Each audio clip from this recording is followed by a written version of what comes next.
When you do not know who you are, sovereign sister, it's not because your soul is damaged or missing. It is because your nervous system is under occupation. And today we're going to be looking at this through two lenses as it relates to generational healing. One, Kundalini Yoga Therapy and energetic reorganization of your entire electromagnetic field, which then repairs your identity. And also, we're going to look at it through the lens of Jesus Christ in A Course in Miracles, knowing that Jesus says that we're not broken, we are actually holy, and that holiness can actually be experienced and embodied in this lifetime when we change the perceptions that were distorted through trauma. So today we're talking about false identities that are created by generational trauma patterns, and how trauma doesn't just live in memories, how it creates a rupture in the psyche, a fragmented inner world where intrusive patterns take over. The Gnostics actually called these patterns Archons, ruling forces of distortion. Carl Jung, famous Swiss psychologist, called them autonomous complexes, parts of the psyche that can run your mind like a separate agenda. Same lived experience. You feel like you aren't you. You can't trust your inner knowing. You shapeshift to survive. Or sometimes you even attach outwardly to roles, identities, so that you can feel worthy because you don't believe that you are inherently worthy, because you don't believe that God authored you. And this matters a lot because if we treat these ways that we create false identities and these feelings that come with it as just like a mindset problem, you're going to keep blaming yourself. But if we understand it as a nervous system dysregulation, electromagnetic field energy, inherited survival situation, then we can actually repair it. We can get to the root cause so that the pattern stops occupying your nervous system, so that the pattern stops with you, and so that your healing reaches seven generations before and after you.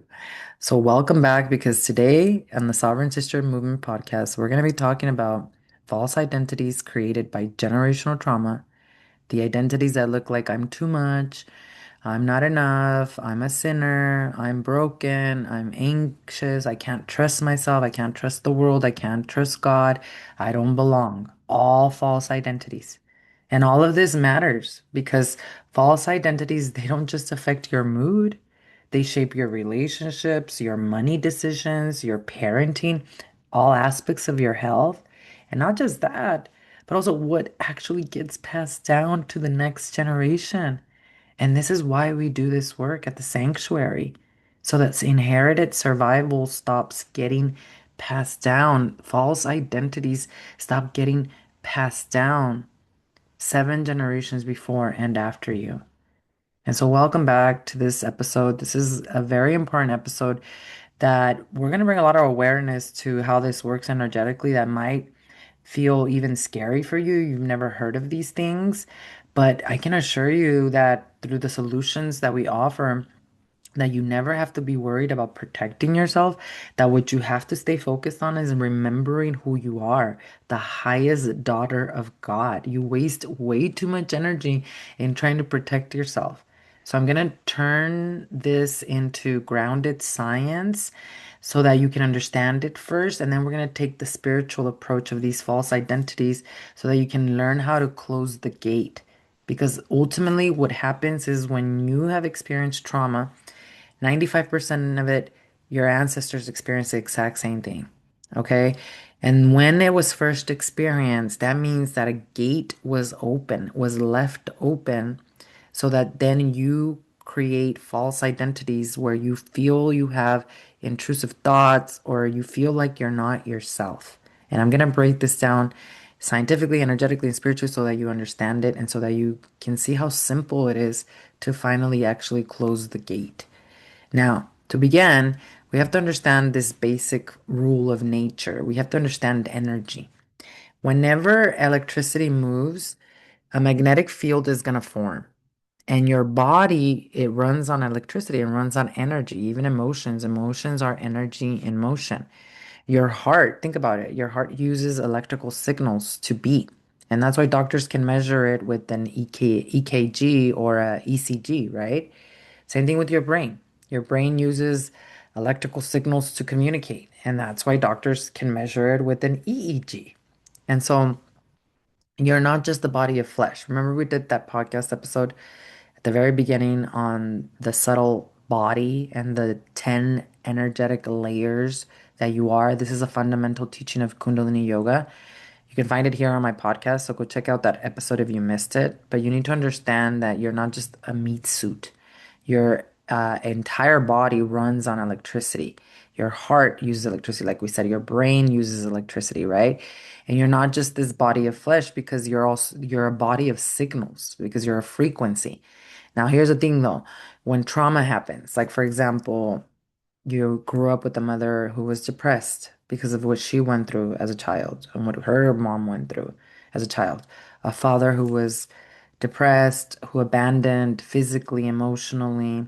There was addiction, there was a lot of fighting, there was abuse, emotional, physical, or sexual abuse, right? That is trauma. And there's one traumatic experience which causes post-traumatic stress, right? But then if you've experienced several traumatic experiences, which could even be someone in your family transitioning very suddenly, that and grief takes over. That's a trauma pattern that then gets repeated as well. So all these different things basically they take up energy. They use up emotions. Emotions use up energy. And what happens here is because you're not just a body of flesh, you are creating signals with your frequency. Your frequency, which is your electromagnetic field, it's your aura, is comprised of thoughts, feelings, and emotions. And deeper, the perception that you're giving to life, to the experiences which are creating the thoughts, the feelings, and emotions. That becomes a vibration that then creates electrical signals that you are projecting out all day, unconsciously, 95% of the day, believe it or not.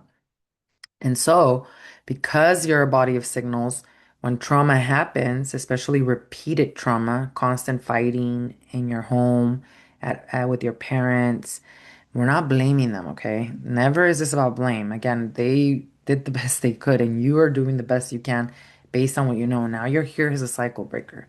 So if there was repeated, it turns into complex post-traumatic stress. And even without it turning into complex post-traumatic stress, we all know that after a traumatic experience, you just don't feel the same anymore, right? Because the nervous system and the brain become so hijacked with cortisol and adrenaline that everything in your signal is changing. And why? Well, because when you experience trauma, your breath patterns are going to change. You're not really breathing above the belly button. You're stuck in fight and flight. So if you're not breathing above the belly button, we're going to have other issues with like the spine and the organs because that breath needs to travel, right? So that's why the signal is changing, which you are projecting out into the world. Your breath changes. Your heart rhythm changes. Your brain doesn't know the difference between a perceived experience and one that's actually happening.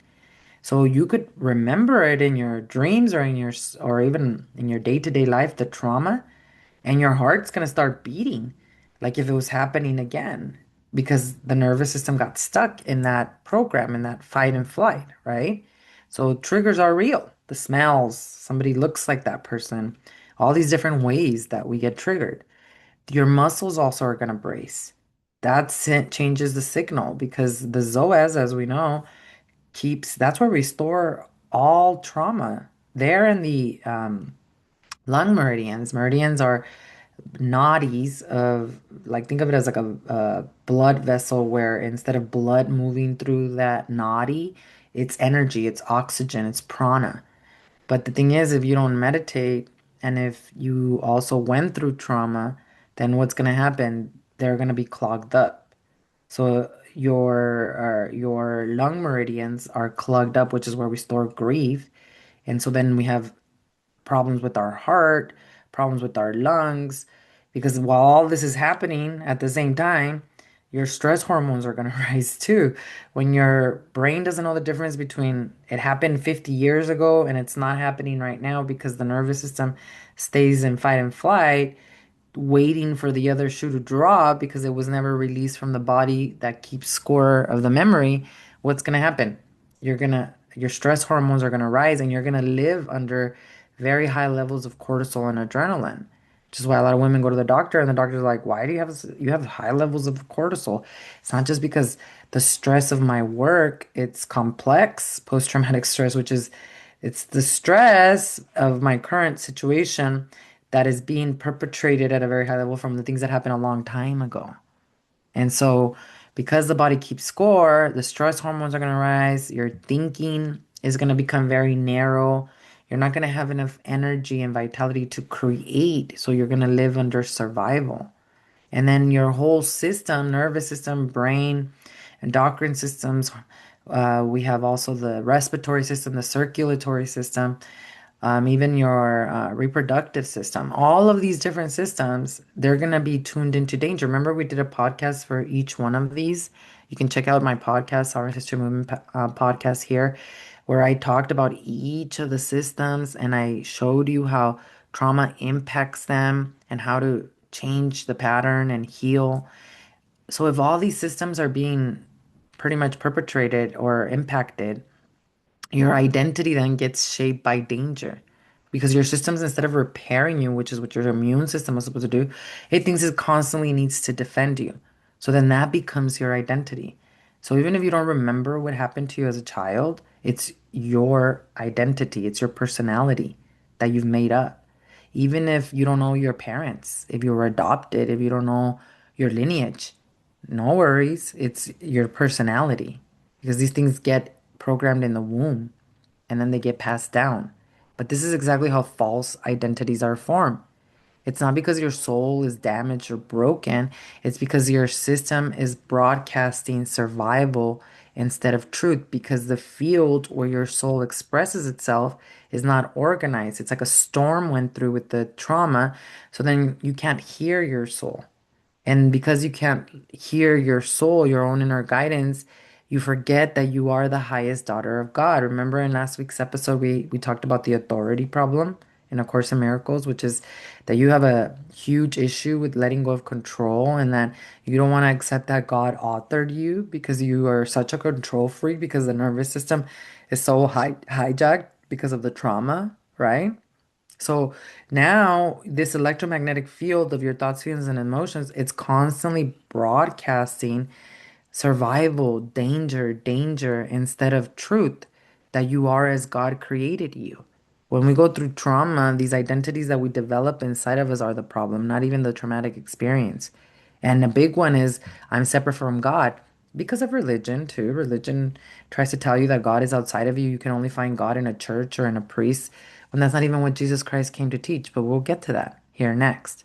So basically, what is happening here is that your thoughts, your feelings, and emotions, they create these patterns, and these repeated patterns become your default frequency. And your default frequency becomes what you call you. And so if your default frequency is fear, shame, hypervigilance in the brain, urgency, numbness, people pleasing, you then start to attach to things outside of you to feel worthy. You like the roles. I'm a mom. You're not going to be a mom forever. And I'm not saying that something's going to happen to your children. One day you're going to transition and you're not a mom anymore. The CEO of your business, you're not going to be that forever. Now you're going to transition and you're not going to be the CEO anymore. Or what if something happens to the business? If you are so attached and you see only your worth in being a mom, in being the CEO, in being the wife, those are roles. That's not who you are.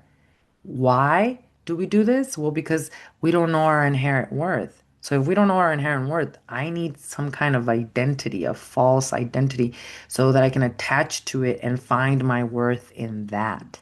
And that's very dangerous. And it's also a horrible way to live because if you're attached to a false identity, you are going to live like Schmeagol from Lord of the Rings, who's constantly taking care of his precious, worried that someone's going to take it away from them. That's why there's an art of detachment that's very, very powerful. And it's done through the nervous system and brain, which we're going to talk about. So then you start to attach to things outside of yourself to feel worthy. I'm an overworker. I'm a perfectionist. I'm even performing spiritually. And all of this is not vanity. It's a nervous system just trying to stabilize. But your worth was never meant to be outsourced. Your identity is meant to be received from within. And so now that we know energetics, right? We know that we are pure energy and that storms of trauma can disorganize the energy field, which is just a dysregulated moment. It's not who you are, it's not your identity. Now, to understand this at a deeper level, we got to talk about the spirituality of why a lot of people and the science too that go through trauma, why they feel not only do they develop these false identities, but then they feel like they're not themselves. They feel like they're possessed. They feel like they'll never ever be able to find joy again. Now, to do that, I need to explain to you what archons are. And I want to explain them to you from different perspectives so you have an idea of what I'm talking about because we're going to look at this from the trauma perspective of Carl Jung. So let's start with giving you the history behind the word archons because it's not just random language. An archon actually originally meant ruler, an authority that governs in Gnostic traditions. And the Gnostics, basically, Jesus Christ was Gnostic. He taught the exact same thing that the Gnostics taught. The Gnostics were around walking the earth when Jesus Christ was walking the earth. But when they tried to get rid of Jesus Christ, because they never did, they also persecuted all the Gnostics and didn't allow them to share the message because the Gnostics and the word Gnosticism is about God within you, union with God from within. And there's no middleman, there's no church, no priest, no guru. And this was not convenient for the Roman Empire. This was not convenient for the powers that be because it would restore your sovereignty. And so the Gnostics, they understood these energy fields that were known as archons. And the Gnostics spoke about the false god, the false demiurge, which runs this world, which was created through religion. So a god that sits on a chair and judges you all day, and this god gets to decide if you're going to go to heaven or hell. That is the false demiurge that the Gnostics talked about. And they also talked about the archons that became a name for these ruling forces of distortion. Basically, powers associated with the lower realms of consciousness that keep humans trapped in fear and shame and confusion and forgetfulness.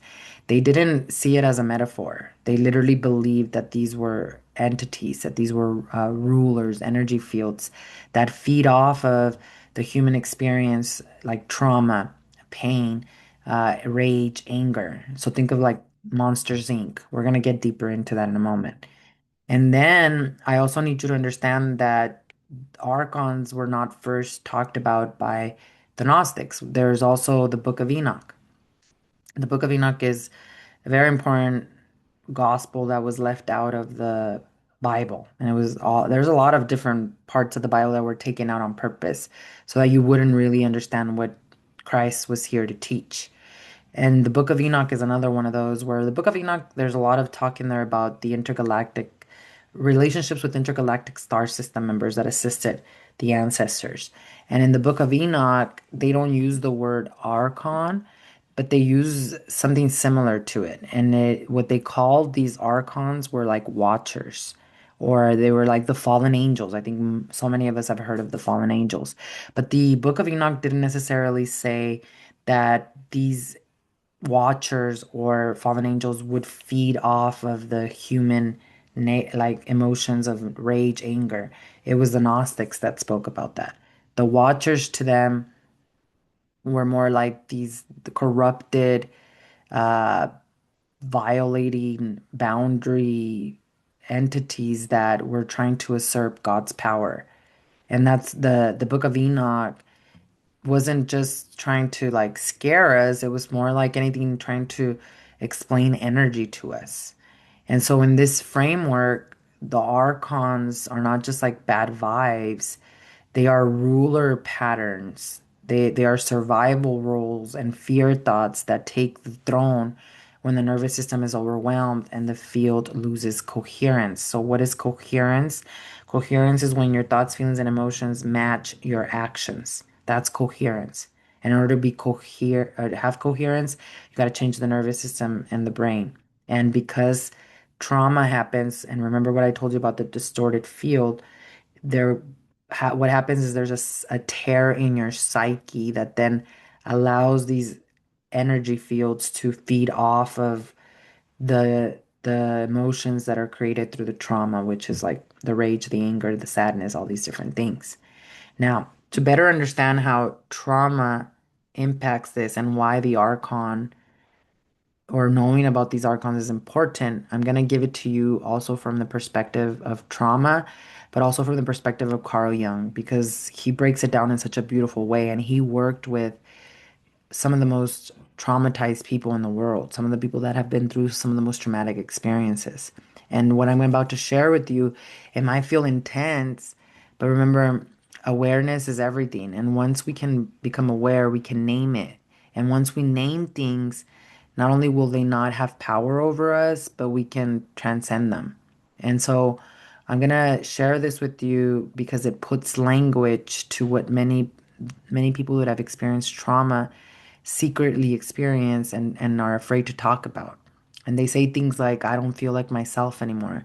I have some scientific studies that are going to help you better understand this. Or they say things like, my mind does not feel like my home anymore. Or it's like something took over.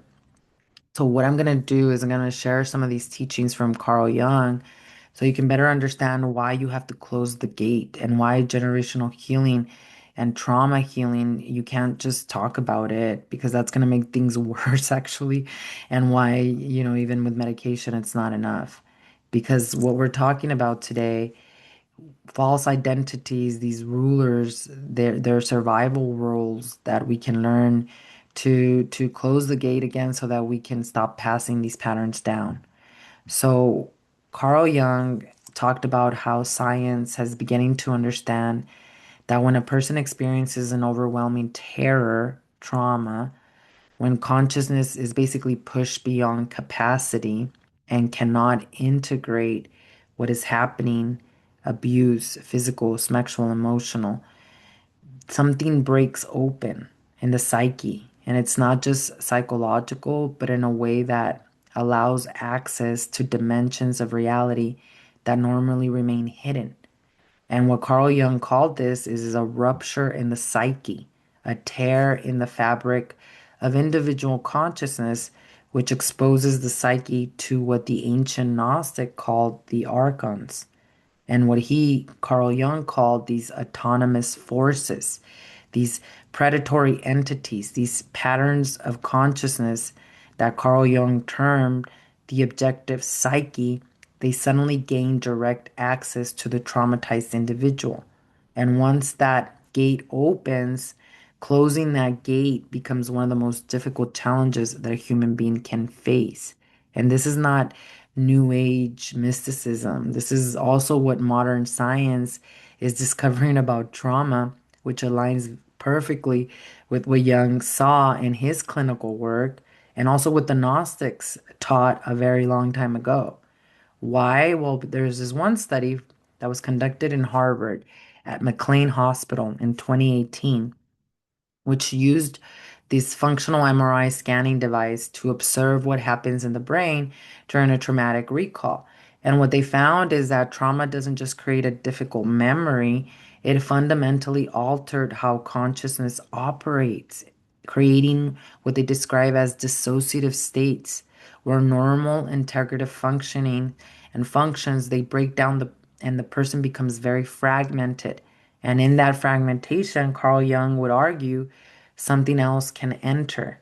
And so what they discovered at McCain Hospital is what Jung was explaining, that when your mind experiences, when your soul, your body experiences something very traumatic that it cannot integrate, then you open up access to other realms. And in these other realms, it's not just all love and light. There's energy frequencies there that then try to, what the Gnostic would say, feed off of your pain. So think of what people report after severe trauma. It's not just that they remember something terrible. They describe a feeling like they aren't themselves anymore, like something has taken up residence inside of them, like they're being watched even or controlled by forces that they don't even understand. They have through intrusive thoughts that don't feel like their own. They experience what psychiatrists like to call dissociative episodes, where they lose time. They act in ways that later they can't even explain or even remember.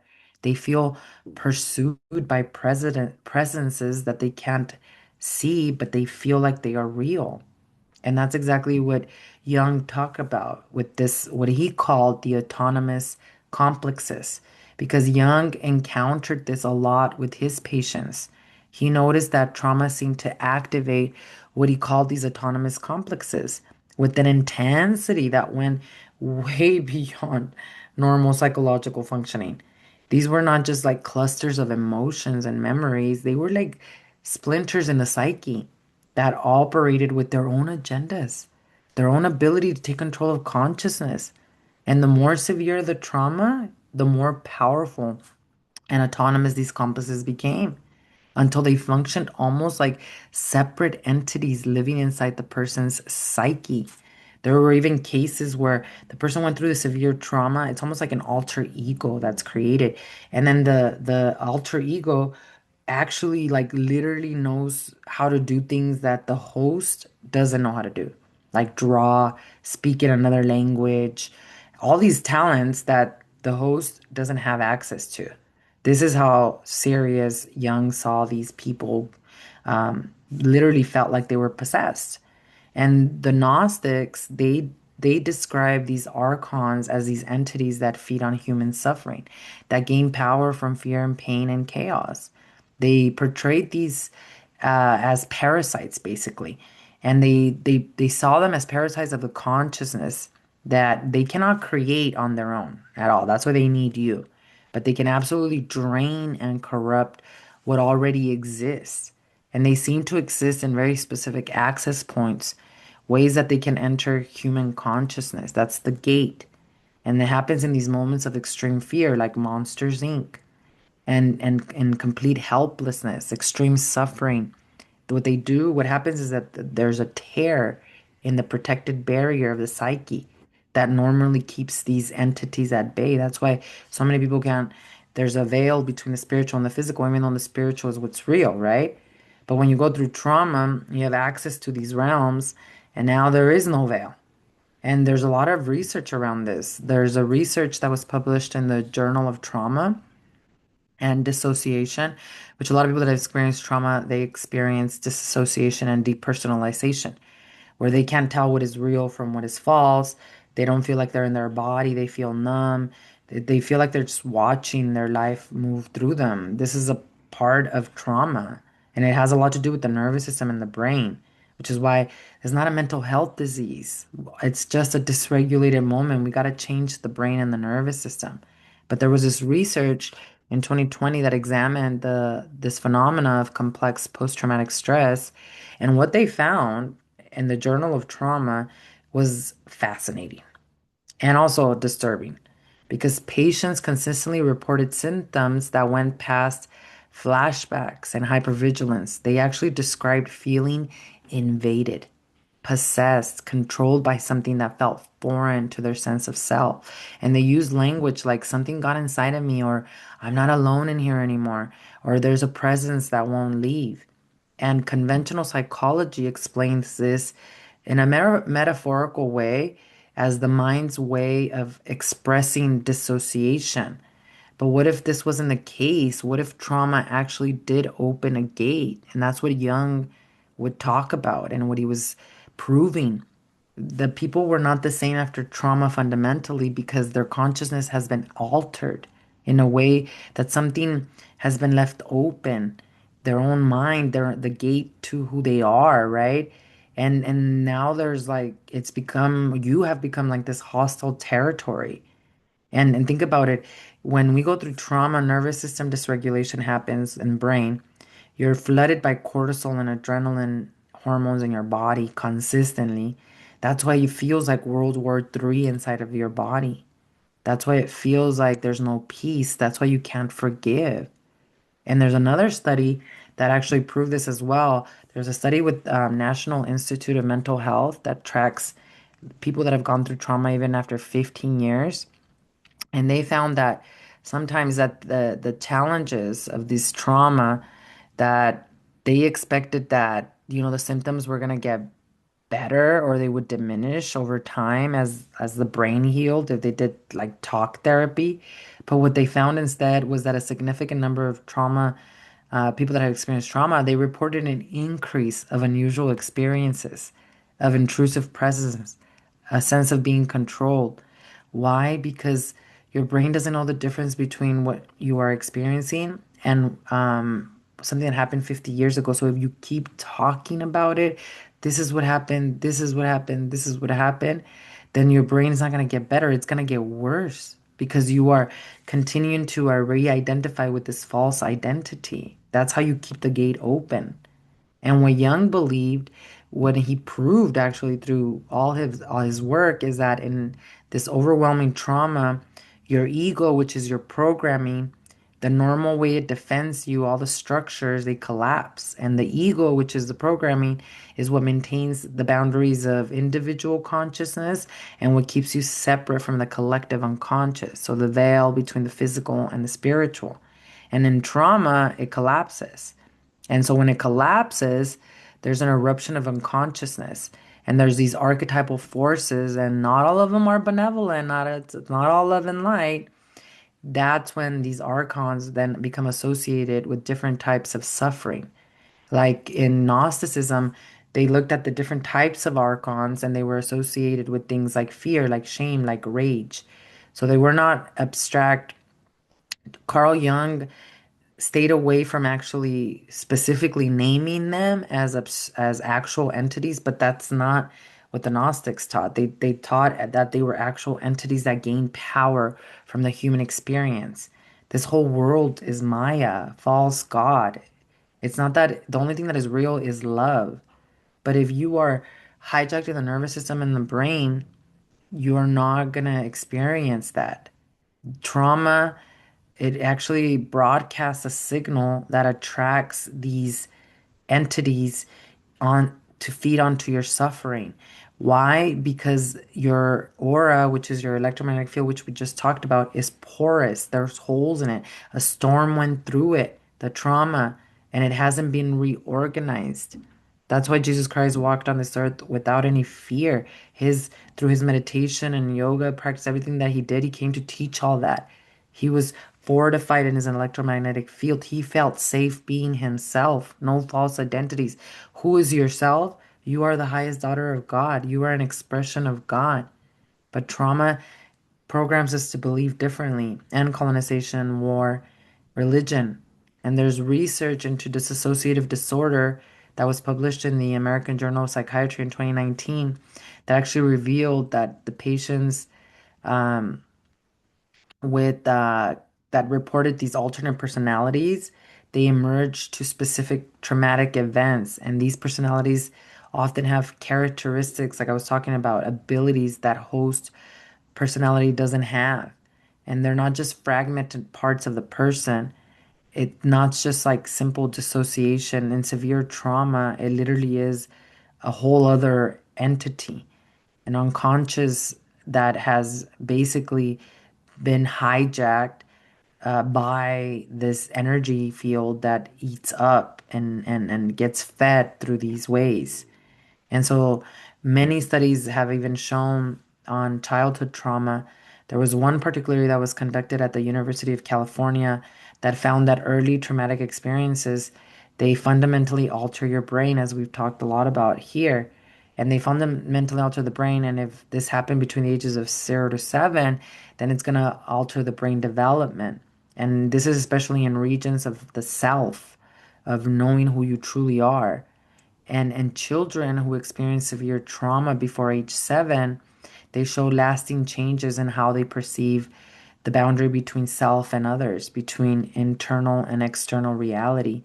And there's even studies that show that even if the child did not experience trauma themselves, there was this study that was done that proved that the child has a higher rate of going into these states of dissociation and depersonalization. Why? Because the mother's nervous system and the child's nervous system, they co-regulate, they talk to each other.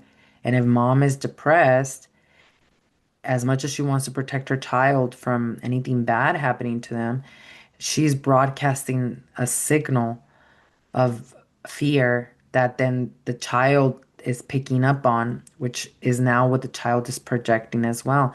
And that projection of the fear is what brings very unpleasant experiences to the child. And so when you worry about your child, that's like negative prayer. And you're going to say, why I can't stop worrying about my child because of what happened to me. You absolutely can by changing your nervous system and brain. The reason why you're so worried all the time is because of the impact of the brain and nervous system because of trauma. But guess what? Your brain is very plastic. You can change it very quickly. And so that's why the Gnostics teachings, they talk about reclaiming sovereignty over consciousness that has been invaded. And that is exactly what Kundalini Yoga Therapy is. And there's a lot of research actually that shows how powerful meditation is to close the gate. There's a research from the Trauma Research Foundation in 2021 that examined the efficacy of various therapeutic approaches for especially complex trauma. And they found that conventional talk therapy was not only ineffective, but harmful, especially for those that have experienced a lot of trauma. What showed better results? This was from research in 2021. You want to know what showed better results? Approaches that worked with the body, mind, and spirit, approaches that work with energy, with what they called spiritual integration. That's how you close the gates that trauma has opened. And the ancient Gnostics, they taught the same thing. The material world itself is a realm of trauma. In A Course in Miracles, Jesus Christ says, we are like patients that incarnate into this world. This is Maya, the illusion. El gran mitote, the Mayan called it. And what does gran mitote mean? The big commotion. The only thing that is real here is love, and that's what you're here to master. Love. You're here to create, not be a consumer slave, which is what they make people. Go to work 9 to 5, spend all your money, and keep going to work. That's consumerism. You're here to create. And we here in this realm, the Gnostics said that we are basically fed upon these forces because we are governed by the false god of religion, a god that is mean and sits all day judging us. That's not who God is. And so we have to understand, especially when it comes to transgenerational trauma. There was this one article that was published in 2020 that found that trauma creates these epigenetic changes that are passed to subsequent generations. Children of traumatized parents, like I said, they're going to show increased vulnerability to dissociative experiences even without experiencing trauma. It's as if trauma opens this gate that remains open for generations. It's as if the archonic gate access point that was once established by something that your grandma, great grandma, great grandfather went through, it's hereditary. And this is exactly the truth with what Gnostics and Jesus Christ in A Course in Miracles talks about. It's these inherited archonic attachments. It's not a curse. It's these attachments that we have to learn to close the gate. And Jung also discovered the gate that trauma opens can be consciously engaged with. And consciousness itself has a transformative power as to what enters through the gate. And he noticed that when patients learn to observe and recognize intrusive thoughts and all these impulses as separate from their true self, the archonic grip began to weaken. The gate began to close. But what do we don't tend to the ancestral garden? That means meditation. If we don't practice meditation, we're not changing our nervous system and our brain. So that means that the gate is wide open. In fact, research on meditation and trauma at Brown University found that meditation practices significantly reduce symptoms and trauma, those that have experienced trauma, especially those that have been resistant to other treatments. Increased awareness without identifying with their emotions. You're not your emotions. But when your nervous system is hijacked and brained by trauma, you think you're your emotions, and everything in this world is good and bad. I'm bad, I'm bad, I'm bad, I'm bad, I'm bad. Remember we talked about that in last week's episode with introspection, your ability to become aware of your body sensations. When you go through trauma, that sixth sense disappears. So you have to rebuild it and retrain it through meditation in the nervous system and in the brain. And so, even the Gnostics, it's not that difficult. You have to recognize it, call it for what it is, and it dissolves. But if you don't have a nervous system that's regulated, you're not going to be aware. And you're 95% of the day, you're going to have the same emotions. And then you're going to be like, I'm my emotions. I'm just being punished. Awareness is so that you, not so that you never have emotions. Go check out that podcast episode. Is so that you to stop projecting them out, so that you realize you're not your emotions, which then diminishes your worth. Knowing who you are at your core is emotional intelligence, because you're not weak in needing approval, or if someone says something negative about you, right away you fall apart. Or you also let your ego get so big if someone says something good about you. That's somebody who's constantly trying to need approval. And it's all goes back to the nervous system and the brain. And everything I'm sharing with you is not to create fear or despair. It's to explain why it's so difficult to heal generational trauma, because it's more than neurological damage. If it was just neurological damage, it would respond, right? Right away, only to neurological intervention. But what I'm talking about here is that generational trauma creates metaphysical ruptures. It opens the gates to dimensions that exist beyond the material. So, generational healing requires more than medication and talk therapy. It requires practices that can close those gates. So, now let's just take a breath here so we can talk about those practices. And if you're taking a breath here with me, grabbing some coffee, some tea, whatever you like to drink, take a moment right now to please drop a heart in the comments if this is resonating. You can leave me your questions here as well. Take a moment here to also just share this podcast episode with someone who perhaps has been struggling with not feeling like themselves, or has felt that maybe she feels like there's possession, or like she truly isn't herself. Share it right now. I would highly appreciate it. And thank you for building and growing this movement with me. So, whether you understand what I'm talking about through Jung, through the Gnosticism, through Jesus Christ, through the nervous system, through spiritual language, the lived reality is the same. After trauma, many women feel fragmented, like they're not themselves, like their mind is a hostile territory.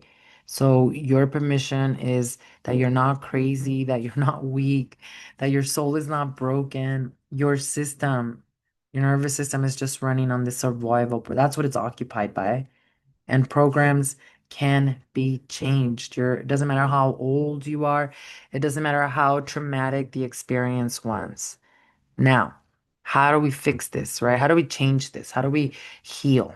Because healing is not even fixing. Healing is evolution.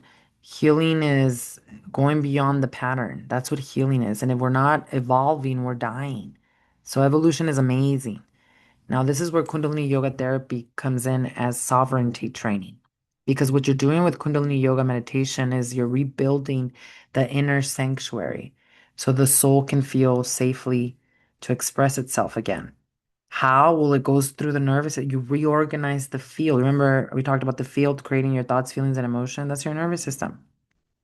And so the first thing that we do is when we practice the meditation is we stabilize that nervous system. We are re-educated to go from only cortisol and adrenaline to, hey, I'm not in that danger anymore. I can, even for a second, be in rest mode. That starts the re-education of the entire nervous system. Why identity cannot lead from a body that is constantly bracing.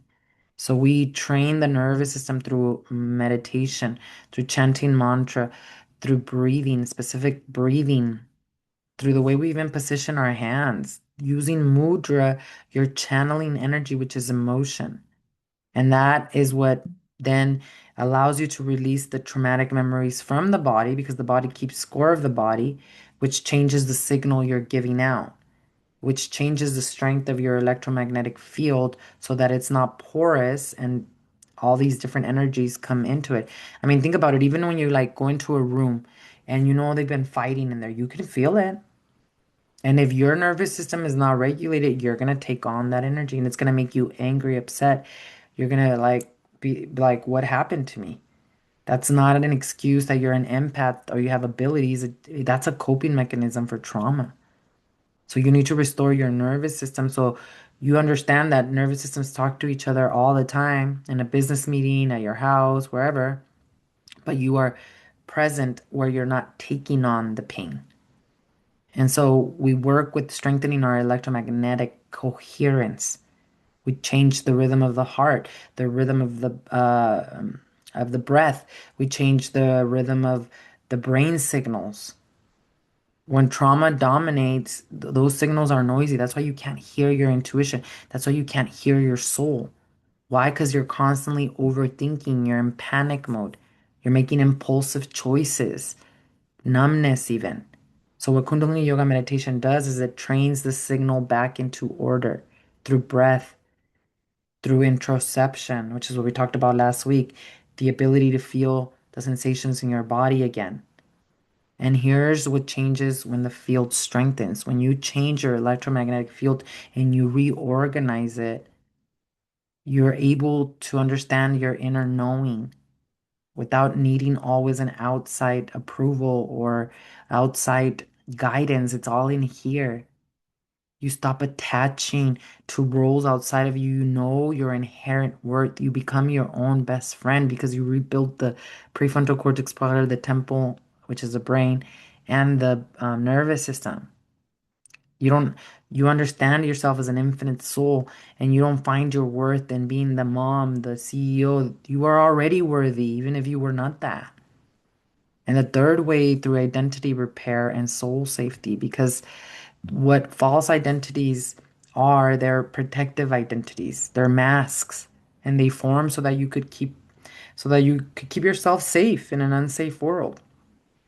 So this is not about attacking anyone or any of our false identities or any energy fields.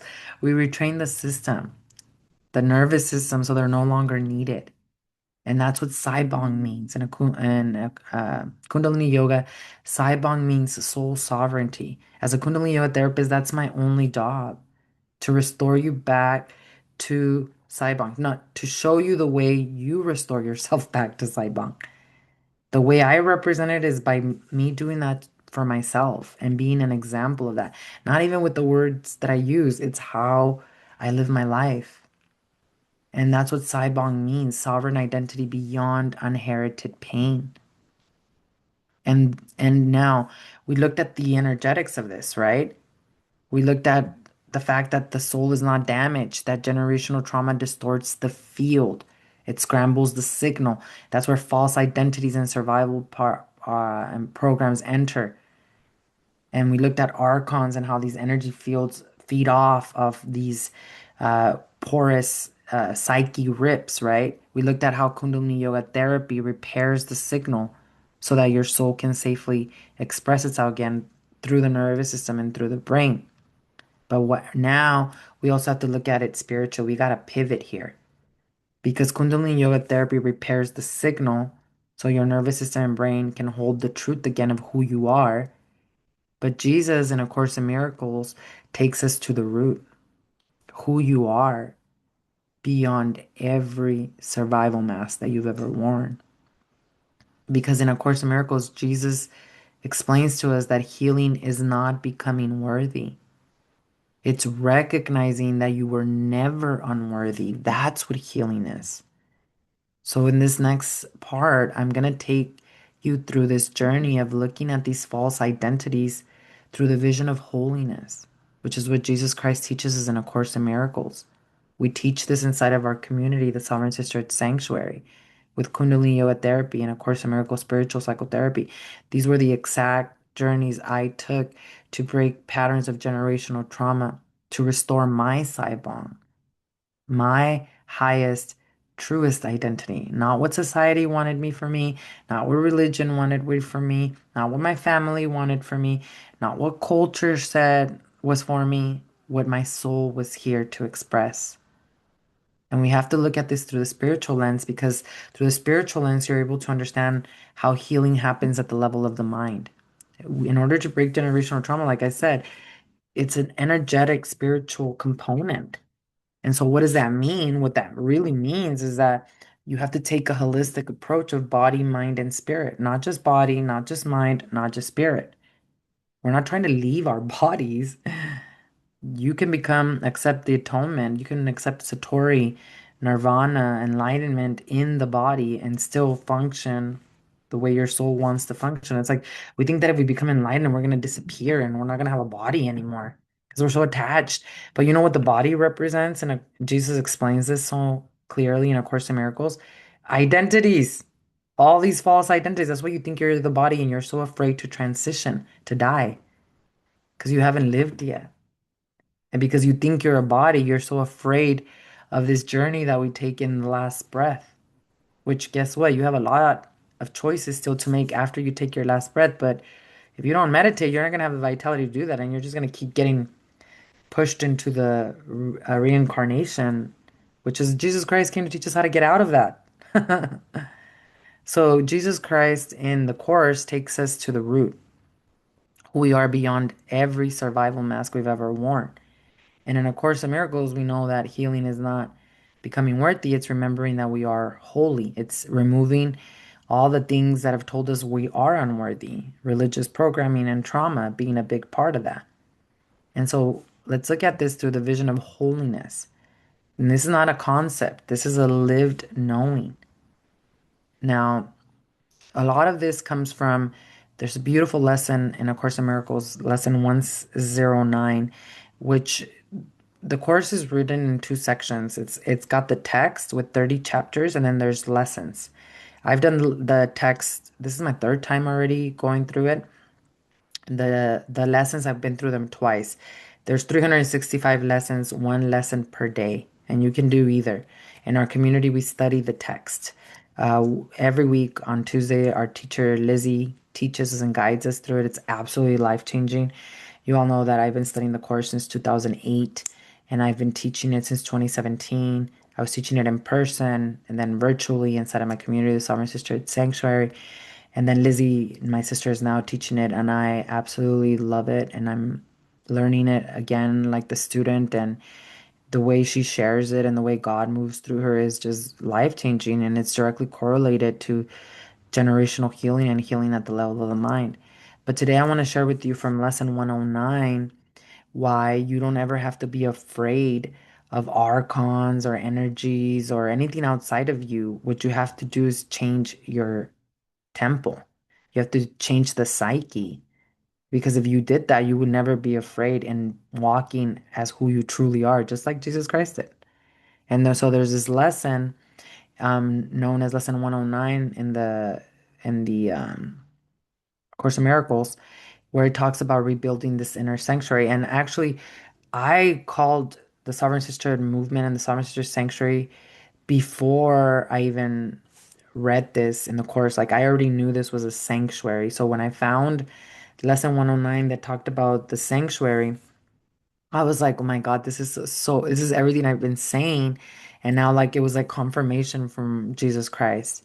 Because in lesson 109, he's talking about the shift, right? The shift of perception. That's what we do with the spiritual psychotherapy. The shift in perception is there is meaning that you are giving to the trauma. And if you change the meaning, which is all these false identities of this happened to me because I deserved it, or I'm angry because I'm unworthy, I'm the anxious one. When you shift the perception, the meaning you're giving to it, your identity becomes restored. It doesn't shift, it becomes restored to who you truly are. You are the highest daughter of God. But if you have felt like your energy is too open, if you don't feel like you're connected to God, that's because of the nervous system has learned survival strategies. You've had to stay alert, stay available, stay braced. So you don't know how to rest in God because your inner temple is completely like there's a storm that went through it, right? There's no peace. And what Jesus is very clear about is that Jesus is not asking you to protect yourself or even perfect yourself. He didn't protect himself. He knew what was going to happen to him. He told Judas, which is a missing gospel of the Bible, the gospel of Judas, to betray him. He did that because he knew that it would liberate him and everyone else around. And so he didn't need protection because he rested in God. He knew who he was, the highest Son of God, the way you are. He said, "You will go do bigger things than I have ever done." You are the daughter. If you know who you are, not what anything says, does to you will impact you. And you will be able to rest in God, living your life as the highest daughter of God, not as all these false identities. Because when you do that, you're going to allow all these energies to impact you. And so, what Christ is saying is, He's asking you to restore the inner temple so that you can rest in the peace of God. In Lesson 109, he says, "We ask for rest, quietness unshaken by appearances, peace in the midst of turmoil, safety even when we seem to see danger." So, what does this mean to you as a cycle breaker? It means you're not pretending that the world is fine. People come into this incarnation as patients. I know activists, like we talked about last week, want to get rid of the suffering of the human experience. That's why they incarnated. That's why we incarnated to go to transcend beyond that. And you can't force that upon people. If you transcend suffering, then that healing heals everyone else. But you can't convert people. You can't force people to heal. You can't force them to do the things you're doing to heal because we all have a journey here. We all have karma that's clearing. We all have samskaras that are clearing. Samskaras are what is imprinted in the subtle body that incarnates with the soul. The samskaras are past life, ancestral, traumatic, like scars, think of them, that they're here to rebuild through that inner temple. So you incarnate into these bodies because there's lessons to learn, not because you're being punished. This is called the university. That's what's called the universe, so that you can do bigger things than Christ did, which is forgive and love unconditionally. So what we have to understand is that peace in the midst of turmoil and safety, even when we seem to see danger, you're not pretending that the world is fine, but what you're doing is you're refusing to let the world's appearances become your authority. I mean, think about it. They put out all these. Look, we're going through an apocalypse, okay? What's the root word of apocalypse? Nothing you should be scared of. It means revelation. And all of us are seeing the world right now as it is, right? The true colors of people are showing, masks are off. We understand that there's some serious abuses that happen to children and women and that shouldn't be happening, right? And we're not pretending that it's okay. Jesus Christ used his sword. Jesus Christ went into the temples and turned over the moneymaker tables. He was not a pushover. But what he did do right, and this is what you're here to do with the nervous system regulated, is that he refused to let the world's appearances become his authority. And it's so sad because we see all these sad things happening in the world, and then we think humans are just inherently evil. There's no hope, there's no faith. That's what they want you to believe. But the opposite is happening. Do you notice in the age of Aquarius, it's power to the people. We're all coming together. We're all realizing that we're not separate. We're all connected to the same universal mind, the same source, the same. If you're a soul, I mean, if you have a soul, right? If you're a human being with a soul, if you're like a reptilian without a soul, then I don't know what you're connected to, right? But when we have a lot of trauma, we act like we're reptilians because Our nervous systems are hijacked. Our brains are hijacked. That's why we can't experience God within us. That's why you have to rebuild the inner temple. Because through that, you understand that you came to Maya. You understand that people suffer here, but you refuse to let the world's appearances become your authority because you remember you are as God created you. And that's what closes the gate. It's that simple. Now, we can't do this because our nervous system is not regulated or our brain is not rewired. But we have to think about it. The gate opens when all these false identities run your nervous system. And rest is not avoidance. What Jesus is talking about in A Course in Miracles is rest is true perception. Rest is true order. If you know who you are, if you know who walks within you, why would you be afraid to rest? When we don't know who we don't rest because we're afraid, because we're hyper vigilant. We're thinking, oh my God, I have to protect, or I got to make sure nothing happens to me. But this one thought of I rest in God, lesson 109, that is exactly, and he's telling you exactly what this does. He tells you what this brings to you in this lesson: peace and stillness, safety and happiness. And it wakes the sleeping truth in you. That's why devoting yourself to these practices of A Course in Miracles are so powerful because you got to repeat this. The whole course is Jesus reminding you of who you are, holy. And we refuse to accept that if we've been through trauma. We refuse it. Remember, we're talking about the authority problem? So you got to repeat it. That's why I've been a student since 2008, right? And my life has changed so much. But it's not that I'm special or better than someone else, it's that I'm consistent. I'm consistent with my daily practice, right? And this is the part that most people miss. When truth wakes up in you, your vision begins to see beyond false identities. And guess what? You also recognize the Christ in others because you've accepted it in yourself. And it's not poetic. That's what I mean by biofield reorganization. Why? Because when our identity is anchored in fear and an illusion that we're separate from God, our electromagnetic field, our aura is broadcasting that fear. But when our identity is anchored in God, your whole electromagnetic field stabilizes.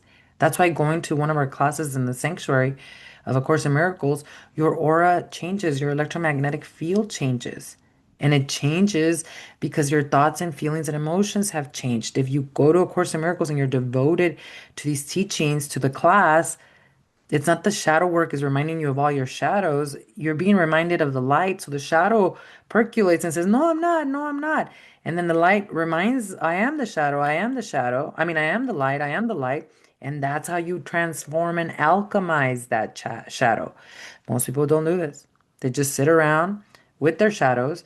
And because their shadows are so heavy, they project them out. Guilt, anger, pain, rage, and then they blame everyone around them. Why? Because their identity is not anchored in God. That's the only reason.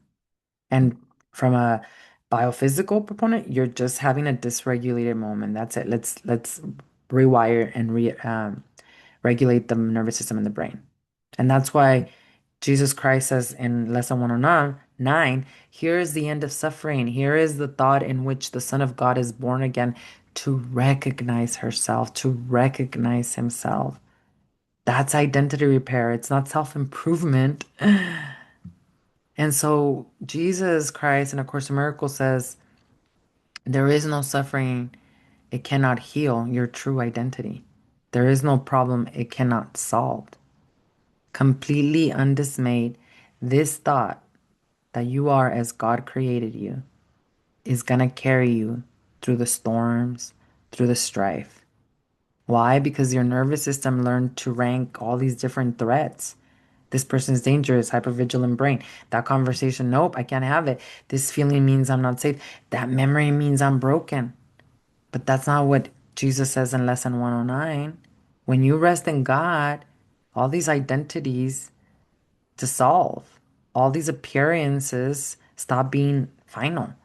And when appearances stop being final, when identities dissolve, the gate begins to close because fear loses its throne. Instead of God being on the throne, which is God expressing herself through you right at the DMT, right at the pineal gland, which secretes DMT in between the temples, there's no fear. But you've allowed fear to sit in the throne because of the programming. And that's why in lesson 109, it's so beautiful. Jesus says, this is the day of peace. And we know that the world might be torn by winds of hate. Your rest remains undisturbed. And you might think this is bypassing or weakness, but do you understand that the state of the world is because of the state of our homes and your family? And beyond your family, your own home, your own soul, your own heart, your own temple. So we want to heal the world. We start with ourselves. We start with this home, which trickles into this is why when a woman heals herself, 7 generations before and after her are healed. So if we can do that in our lineages, that's going to show up in the world. And that's the difference between being a cycle breaker who is constantly fighting reality versus being a cycle breaker who becomes her own inner sanctuary, where not only she can rest with God, but her entire lineage. We don't convert people with pressure. Jesus Christ never went around trying to convert people. You invite them with your presence, not what you say. It's the energy that you're projecting, it's the presence. Can't lie. You can't wear a mask around that. Right? And that's why Jesus says they will not hear another voice than yours because you gave your voice to God. This is God within as authority, not your family, not your past, not the false gods of guilt, fear, performance, and approval, of religion, of the demiurge. And that's where the nervous system is the key. Timelessness, getting out of the trauma clock. And what happens when you rest in God? You have no burdens. You're still taking action. Jesus Christ, he had limitless energy. He still went and turned over the money table or the money makers tables inside the temple. But he had that wasn't a burden for him. That was his life purpose. The work that I do to help other uh, women break patterns of generational cycle, that's not a burden to me. That's joy. That's fun because I'm not attached to an outcome. Why am I'm not attached to someone's healing? Why? Because I trust God and I know who I am. I'm not a beggar to God. I trust God. So if I trust God, I know that anybody that begins this journey will heal. Anybody who practices A Course in Miracles and Kundalini Yoga Therapy will heal and evolve. So why would I be attached to an outcome? I'm not attached to an outcome because I know who I am. God moves through me. So if I'm not attached to an outcome, that allows me to be present. People don't want you to solve their problems. They want to be seen in their wholeness. And if we haven't dealt with our own trauma, we're not going to be able to see anyone else as whole and complete, which is what all they need from you. Whether it's a client, whether it's a child, whether it's a father, a parent, a family member, restoring your own inner temple means you have accepted that God lives within you and that you are the highest expression of God and you accept yourself in that way. And now you give others permission to do the same thing, not with what you say, but how you live your life. And that is what Jesus was trying to explain to us. This is not about bypassing resting in God. This is the nervous system receiving a new signal through meditation, sending a new signal through meditation, restoring the electromagnetic field so it's not porous and nothing can, or nothing can.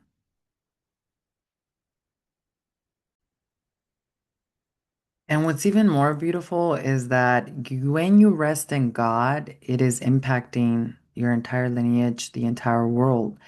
Jesus in lesson 109 makes this even communal because what he says in 109, lesson 109 from A Course in Miracles is that each hour that you rest, a tired mind is made glad. A bird with broken wings begins to sing. I've always seen birds as my ancestors. A dry stream begins to flow, he says.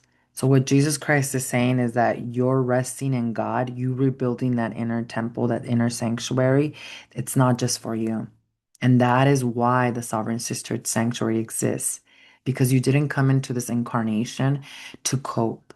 You came here to bring the peace of God into the world so that the world can rest with you in God. And that's why in lesson 105 9 it says, with each 5 minutes you rest today, that's what rest means. Rest is your meditation practice. Rest is the devotional practice. These have lessons, right? There's 365 lessons. That's the rest. What he says is that with each 5 minutes you rest today in this lesson, the world is near waking. Your practice counts even when it's small. Cycle breakers tend to do all for nothing spirituality. But Jesus is telling you something completely different. 3 minutes, 5 minutes of presence with your meditation. It doesn't mean you don't have any emotions. In fact, who cares if you have emotions? You're not your emotions. And that means reading the book or the lesson or coming to class. And it doesn't mean you fully understand and grasp it and are walking. You just came and dedicated that time. That's enough to retrain the mind. And then when the mind is retrained, the body follows as well. Happens at the same time. And so the North Star of the entire Sovereign Sisterhood movement and Sovereign Sisterhood sanctuary is given so beautifully through Jesus's words, where Jesus says, you rest within the peace of God today, bringing everyone into the boundless circle of your peace, the holy sanctuary where you rest. Sovereign Sister, listen up. The holy sanctuary is not a metaphor. It is an inner location of authority, of sovereignty. And when you rebuild that inner sanctuary through spiritual devotion, of A Course in Miracles, spiritual psychotherapy, and Kundalini Yoga meditation, you stop being recruitable by guilt. You stop being controllable by appearances and identities. You stop being completely hijacked by fear or by these archons. This is how we transcend false authorities. And yes, this is how we transcend the archons in the only way that actually works. Not by fighting them, not by being afraid of them, by withdrawing the identity agreement that gives them access because you have an unconscious agreement to keep that gate open. Remember, our movement of Sovereign Sisterhood movement is about opening the temple doors, the sanctuary doors, and letting others come in. It's not about creating walls to keep people outside of ourselves. We cannot enter into the kingdom of heaven alone. We got to bring our brothers and sisters. And that's what our movement is all about. We don't heal 7 generations by carrying their pain. We heal 7 generations by becoming a sanctuary, stable, so that others can feel what resting in God is without you having to convert them or chase them. And that's why in lesson 109, Jesus says, we give to those unborn and those pass by, to every thought of God, and we remind them of their resting place each time that you tell yourself. Each time you tell yourself, I rest in God, that's the spiritual psychotherapy that we repeat. That's your 7 generations before and after you. So lesson 109 is literally describing legacy healing. Your rest reaches backwards, your rest reaches forward because identity anchored in God is not trapped in the trauma storyline. And what does this look like in real life? Well, in your relationships, your identity confusion shows up as over explaining, trying to be understood, to feel safe, shrinking when your truth makes others uncomfortable, or going back into the roles to stop all the guilt, right? And remember, lesson 109, Jesus says, I rest in God. I do not negotiate identity with appearances. And when it comes to like addiction or compulsions, identity confusion shows up as craving relief from pressure and shame, or using numbing to escape the trauma clock, or feeling possessed by urges when the nervous system spikes. What would Jesus' response be? Lesson 109. I rest in God. I return to the inner altar before I reach for an external altar. And this is not about guilt, because the reason why you stop reaching for these outer altars is not because Jesus says you have to be a better person, or because Kundalini Yoga says you don't do that in Kundalini Yoga. It's because you start feeling better. If you're rewiring your nervous system and brain, you're reducing cortisol and adrenaline, you're getting more sleep, you don't feel like World War III is happening inside of you. You're getting the good chemicals, the good hormones, like estrogen, estradiol, testosterone for men. That's making you feel good. So then, if you feel good because your hormones are balanced, then you're not going to reach for these things anymore to deal with what was going on in here. That's how you rebuild the inner temple. So it's not guilt. It's not Jesus Christ saying, you shouldn't be doing that. It's just, let me show you who you really are. You are as God created you. And when you realize that, oh my God, you will honor the temple, your sanctuary. You will know your worth.